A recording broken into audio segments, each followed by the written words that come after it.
PoK ఇది అందరికీ తెలిసినటువంటిది. Pakistan occupied Kashmir. దీన్నే 2019 తర్వాత కొద్దిగా చేంజ్ చేశారు, పీఓజేకే అని చేశారు. Pakistan occupied Jammu and Kashmir. So ఓవరాల్గా ఏది మార్చినా కానీ పాకిస్తాన్ చేతిలో ఆక్రమణకు గురైనటువంటి భారత భూభాగం. ఇది సింపుల్గా అర్థమయ్యేలా చెప్పుకోవాలంటే. సో ఓవరాల్ ఇప్పుడు దీని గురించి ఎందుకురా నాయన, ఇప్పుడు ఆల్రెడీ ఎప్పటి నుంచో దాని గురించి కొట్లాడుతానే ఉన్నాం కదా, ఈరోజు కొత్తగా వచ్చింది ఏముంది, ఒరిగింది ఏముంది అంటే, ఎప్పుడూ కూడా ఏ పార్టీ వచ్చినా సరే ఎలక్షన్ టైంకి పీఓకేనే గుర్తొస్తుంది. సెంట్రల్లో అధికారంలోకి రావాలంటే ఒకటి పాకిస్తాన్ అన్నా తిట్టిపోయాలి, అటు చైనానన్నా తిట్టిపోయాలి, ఓవరాల్గా దేశంలో ఉన్నటువంటి ప్రజలకు సెంటిమెంట్ రెచ్చగొట్టాలి. సో ఇది కామన్ అజెండా అయిపోయింది. సో దీనికి సంబంధించి ఎంఐఎం పార్టీ నేత ఎంపీ, హైదరాబాద్ ఎంపీ అసదుద్దీన్ ఓవైసీ మాట్లాడుతూ, పీఓకే అనేది భారత్లో అంతర్భాగమే, మేం కూడా అదే చెప్తున్నాము.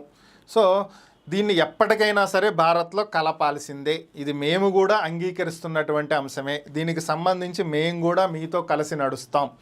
దేశంలో ఉన్నటువంటి ప్రతి రాజకీయ పార్టీ, ప్రతి పౌరుడు దీనికి కట్టుబడి ఉన్నాడు, అందరం కూడా మీ వెనకే నడుస్తాం. మరి అయితే ఎన్నికల సమయంలోనే బీజేపీకి పాకిస్తాన్ విషయం కానీ కాశ్మీర్ విషయం కానీ ఎందుకు గుర్తొస్తుంది? గడిచినటువంటి 10 ఏళ్లలో మీరే కదా అధికారంలో ఉన్నారు. ఆర్టికల్ 370 రద్దు చేశారు, పీఓకేని ఎందుకు ఆక్రమించుకునే ప్రయత్నం చేయలేదు? దీన్ని ఆక్రమణ అనలేము, వాళ్ళ దురాక్రమణ నుంచి బయటకు తీసుకురావటం, తిరిగి మనలో కలుపుకునే ప్రయత్నాలు ఎందుకు చేయలేదు బీజేపీ? దీనికి గల కారణాలేంటి? ఈరోజు ఎన్నికలు వచ్చేటప్పటికీ మేము ఈసారి అధికారంలోకి వస్తే పీఓకేని ఇండియాలో కలుపుతాము, పార్లమెంట్లో వాళ్ళకంటూ సీట్లు కూడా అట్టు పెట్టాము, ఎన్నికలు జరుపుతాము, ఇవన్నీ ఎందుకు మాట్లాడుతున్నట్టు? కేవలం ఓటు బ్యాంక్ రాజకీయాలు కాదా? మీరు చేస్తున్నవి ఏంటి? 400 సీట్లకు పైగా వస్తాయని చెప్పుకుంటున్నారు, మరి ఈరోజేమో మీరే గెలుస్తారో లేదో కూడా అర్థం కానటువంటి పరిస్థితుల్లో మరలా మాట మార్చి మాట్లాడుతున్నారు. ఓవరాల్గా ఏంటి మీ పరిస్థితి అని చెప్పి ఆయన అడగటం జరిగింది. సో అడగటంలో తప్పనలేము, ఏ పార్టీ అయినా చేస్తున్నది ఇదే, అటు కాంగ్రెస్ అయినా చేస్తున్నది ఇదే, ఎన్నికలు రాగానే పీఓకే గుర్తొస్తుంది. బీజేపీ అయినా చేస్తున్నది అదే, ఎన్నికలు రాగానే పీఓకే గుర్తొస్తుంది. ఇంకో పార్టీ వచ్చినా చేసేది అదే.